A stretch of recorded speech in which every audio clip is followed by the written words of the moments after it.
Located on the edges of your radio static, you have stumbled upon the lost signal.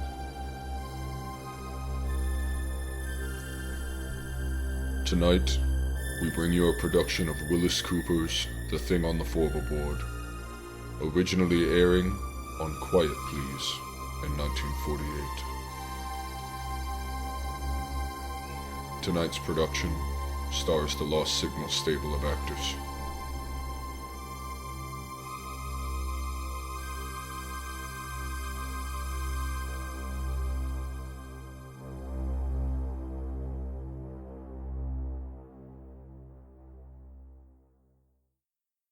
Me? I'm a roughneck. Well, at least I was a roughneck 20 years or so ago. Little too old, too slow now. Besides, I got $1 now. I don't have to be a roughneck, you see. Married, got a nice home. You'll have to meet my wife, actually. Hey, Mike! Her name's Maxine, but she likes to be called Mike. Mike! I guess she's busy out in the kitchen someplace. Besides, she doesn't hear very well. Shame, too. She's beautiful. You'll meet her. Sit down. As I was saying, I was a roughneck. Well, no. That doesn't mean exactly what you think it means. A roughneck is an oil field worker. Specifically, a guy on a drilling crew. Call them roughnecks like you call a section hand on the railroad a gandy dancer or a garage hand a grease monkey. Same time you work around a drilling crew for a while, you're going to be a roughneck in every sense of the word, boy. Derrick floor or a Fourble board's no place for a guy with a bow tie, because when you have to fool around with drilling holes that go further down in the ground than it is from the top of Pikes Peak down to sea level, and... Oh yeah, sure they do. The time I was a roughneck, we got this one well down to 7,313 feet.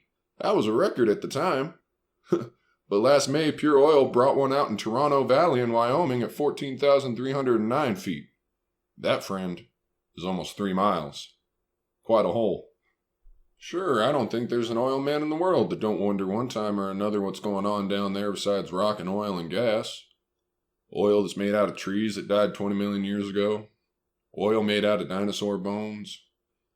Oil that's maybe made out of the flesh and blood of men maybe that beat each other to death with a stone axe, ate saber-toothed tiger for lunch. Yeah, you get to wondering. You look at the cores that come up from way down there and sometimes there's little shells.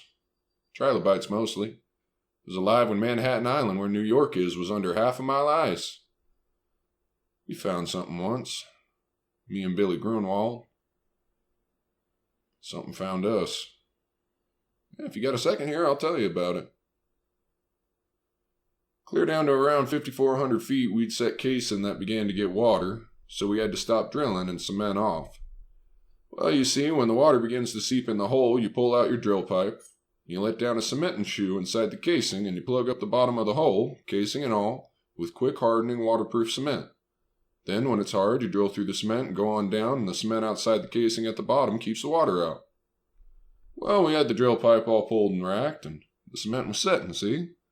So we were shut down, waiting for it to harden, and we'd been coring just before. Well, you see, a core drill is hollow, and as the bit digs down, it stuffs the drillings up inside, so when you pull it out, you've got a sample of the kind of stuff you're going through. And a geologist can tell you a lot from that. So there's nobody around the rig except me that night, and the rest of the crew's gone into town. I was toasting some pork chops over the porch for myself when I heard a car pulling up. Oh, look, it's Billy Grunwald, geologist. Hey, Billy, how you doing? Come have a pork chop. All right, Porky. Where is everybody? Oh, they all went to town. I'm the whole crew. I had 3 blowouts between here and Oxnard. Yeah, I wondered where you was. Ted said you'd be in here about 3. Yeah, I would have been except for my tough luck. Oh, I'm dead. Hungry? Starved. Here, I got 7 pork chops and bread and some coffee, kind of. That's swell. Hey, I got a bottle in the car. We're going to have us a banquet. Hey, where's that core? That's what I came up here to look at. It's back there on the bench. We can look at it after supper. Hey. What? Did you say we was all alone out here? Uh-huh. Thought I heard somebody talking. I don't see anybody. Keep an eye on that pork chop. You won't have any supper. Yeah, I'm watching it. Yeah, let me put some coffee on. Like so. Hey, when you finish cementing? This morning. Last tower only made about 10 feet of holes, so Ted shut down before we get flooded out of house and home.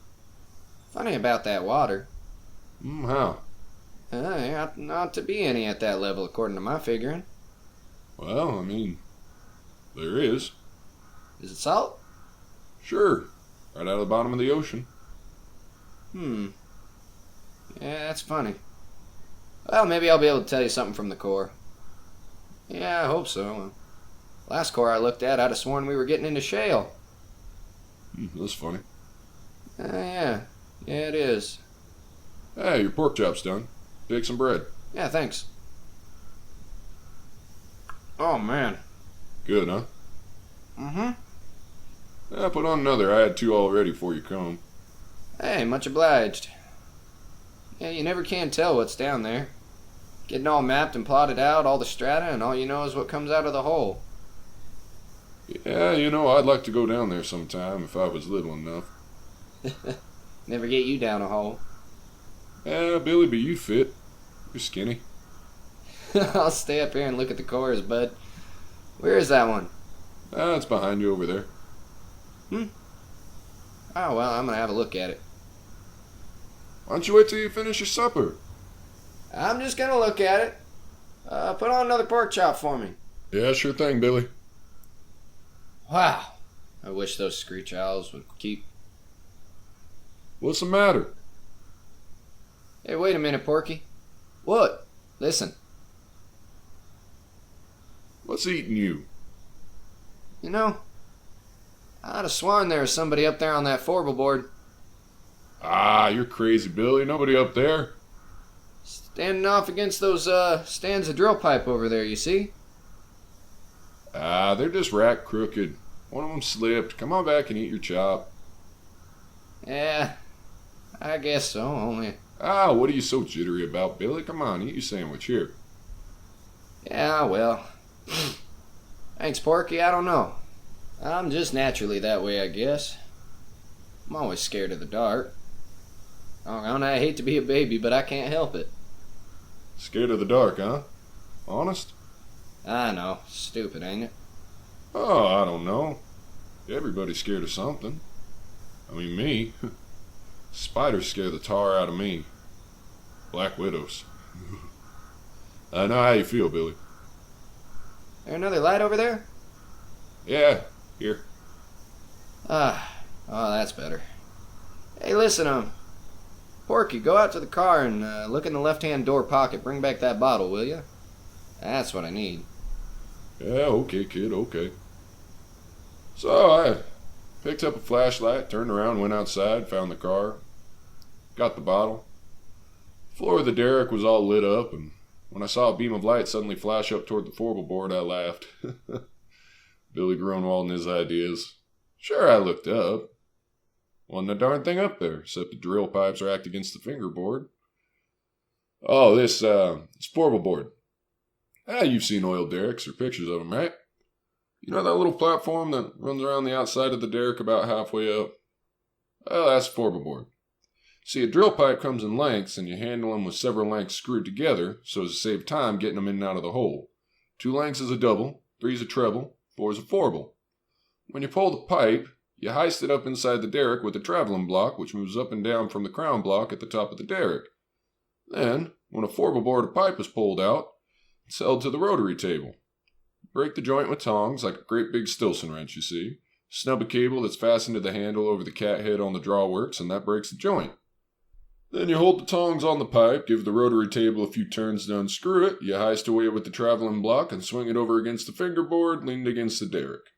Guy up on the Fourble board takes off the traveling block. Do it all over again till you got all the pipe out, you see? There wasn't anybody up on the Fourble board, except a screech owl, and it flew away. So Billy turned his light off, and I come on inside, and just as I come up the steps, he lets out a yell. Ah! What's the matter? Billy, what's the matter? Hey, come here. Look here. Well, what is it? Porky, look. Where'd you find that? Now listen, Porky. I give you my word. That was embedded in the core. Oh, it couldn't have been. I tell you it was. Look where I dug it out. You know what? That rock here comes from a mile underground. And it's been a mile underground for 1,000,000 years. Oh man, look at this. And I did look. What he was holding was a gold ring. It was all carved and filigreed just like jewelry. There wasn't any kidding about it. It was real.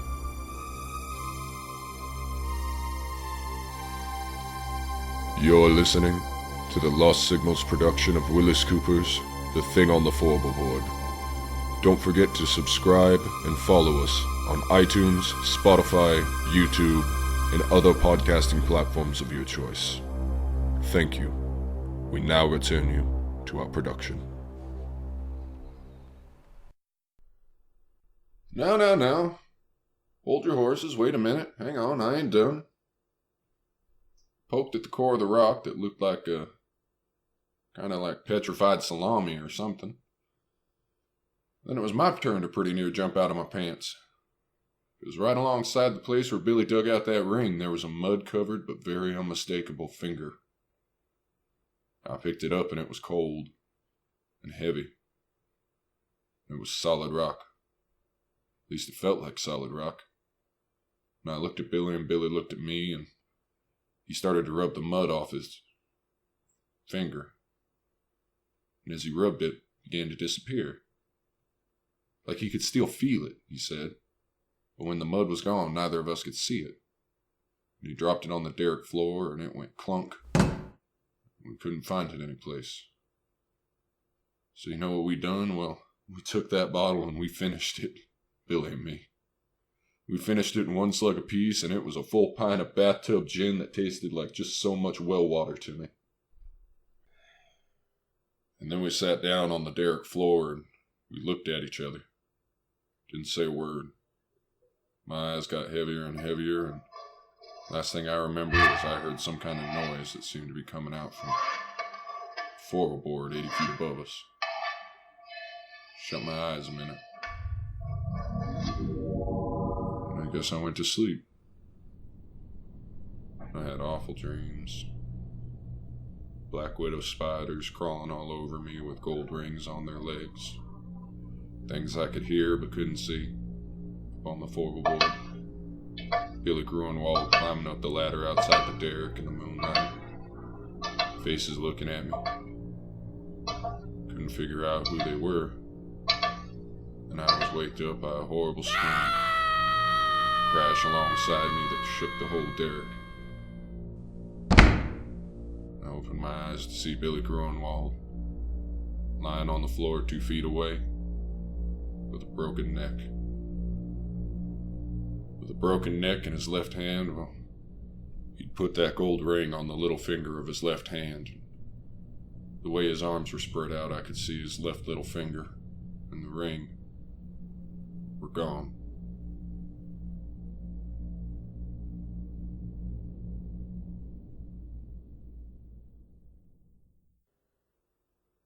Well, friend, I got out of there. I run down to where Billy had left his car, and I got in and stepped on the starter. I couldn't get it to go. After I'd pretty near run down the battery, I finally remembered that Billy had taken a key. I wasn't about to go up there and go through a dead man's clothes to get it, so I sat there in the car and shivered all by myself till daylight. Then Ted and the crew came, and afterwards a state cop, and everybody in the world was asking me questions. You and Billy have a fight, Porky? I told you we didn't, Ted. But you had been drinking. Well, we only had a little pint, though, Ted. What was he doing up there on the Fourble board? Did you threaten him? Did he run up there to get away from you? Hey, listen, cop, don't be a chump. Billy and I were good friends. Why'd you push him off the Fourble board? Didn't I tell you? It wasn't up there. Well, what'd he go up there for? I don't know. I was asleep. How do you know he was up there? I didn't say he was. You said so. Besides, how'd he break his neck if he didn't fall from all the way up there? Well, look, officer, I think it was just another accident. I mean, we haven't got anything on Porky, and personally, I don't believe he did it. Yeah, well, it's mighty mysterious. Yeah, so it is, but we got work to do. How about it? That cement's hard down there, and I want to start drilling again, and I'm short-handed. You let Porky stay here till I run in my pipe again? After that, you can take him, ask him all the questions till you're blue in the face. All right. All right, good, let's get rolling. You got steel up, Happy? Yeah, I'm all set. All right, Porky, you go up on that Fourble board. What? Not me, Ted. Don't be such a boob. There's nobody up there to shove you overboard. You put a safety line around you if you want. Besides, you're getting paid to do what you're told. I've lost too much time already. Now get going. So, okay, I go up on the forward board. You can bet I took a good gander around before I did anything else. Couldn't see a thing. So I signaled to the driller to let down the traveling block, and he did. Came sailing down from up above, and I was just reaching for it to pick up the first Fourble of drill pipe, and it gave a big jerk and the cable broke. Dropped and nearly pulled me off the Fourble board. Landed right on top of Ted. You have any idea what a guy looks like after 2 tons of metal land on him from 80 feet up? Keep your ideas to yourself. Well, that was enough. 2 accidents in a row, the whole crew quit. They wasn't going to wait for a third. And it was Ted's money was paying him off, and I wasn't there anymore. As far as I know, the abandoned derrick's still there. That was 20 years ago. Well, I forgot to tell you something. That traveling block was right in front of my face when it broke loose, and it was hanging by steel cable, 3/4-inch steel cable. And I saw that cable break right before my eyes. Just like a piece of string when you snap it between your fingers. I almost see the fingers. You know what? There was something up on that Fourble board with me. So a couple of days later, I came back. I don't know if there's anything in the world as desolate, as dismal, and dead-looking as an abandoned oil well rig. There it stands like a skeleton off on a deserted side road in the bare yellow hills surrounding it. It's the deadest thing you ever saw. Sat in my car for a long time looking at it. Everything was just the way we'd left it. Looked in at the floor, the smashed traveling block was there alongside the rotary table. The little mutter of steam up from the boiler, that was all. And I heard a tinkle of something as it hit the ground alongside me. Looked around, and wasn't a soul in sight, but at my feet was that gold ring that Billy Grunwald and I had found in the core of the rock that came from a mile underground and 1,000,000 years ago. And I heard a little sound. Sound of a kid crying. Wasn't any kid up there. But I heard it again, and it came from above my head, and I took out my revolver and I loaded it carefully. Started up the ladder to the Fourble board. There wasn't anything up there, nothing I could see. But that voice was crying. Voice of a little kid. There was movement behind the rack of drill pipes, and I saw the pipe move, and I yelled, "Hey, come out of there, whoever you are! Come out or I'll start shooting!" Then the stands of pipe shivered. What can it be that can handle a heavy pipe like jackstraws? Then there was a crash. The whole stand of pipes fell over, and I just got out of the way in time. And I was alone on the Fourble board with a thing I couldn't see. I felt the platform tremble under my feet again as something moved toward me. I fired 2 or 3 shots.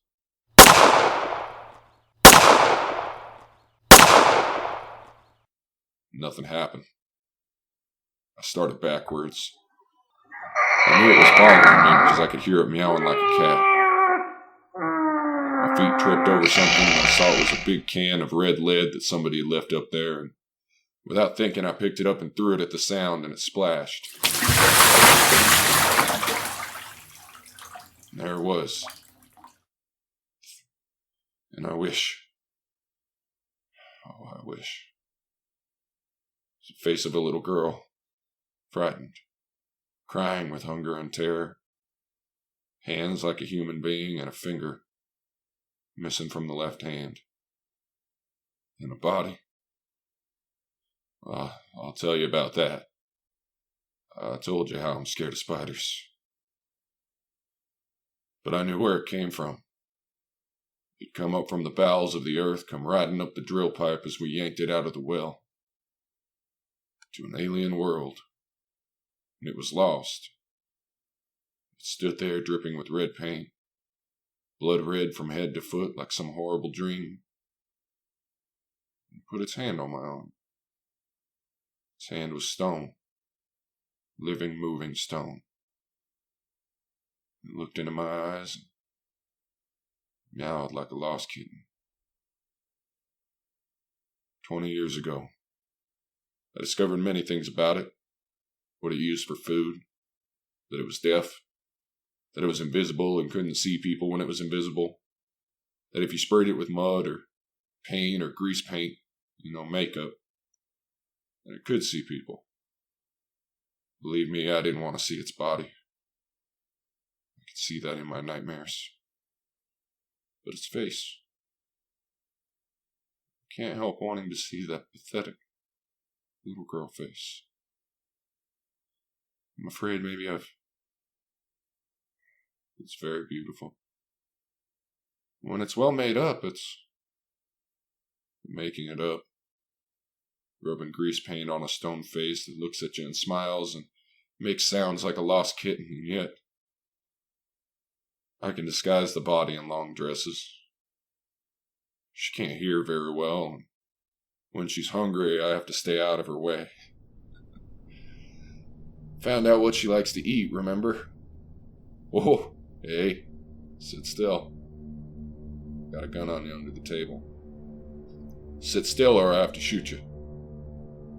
Besides, I want you to meet my wife. She wants to meet you. Hey, Mike? Mike!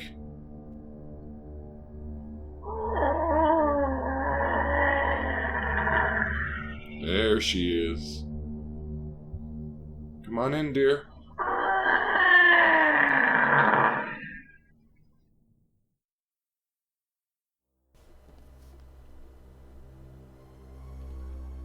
Returning now to the edges of your radio static, this has been The Lost Signal. Follow us on Twitter at The Lost Signal 1 and Instagram at The Lost Signal Podcast. Also follow and rate us on iTunes. Thank you, and good night.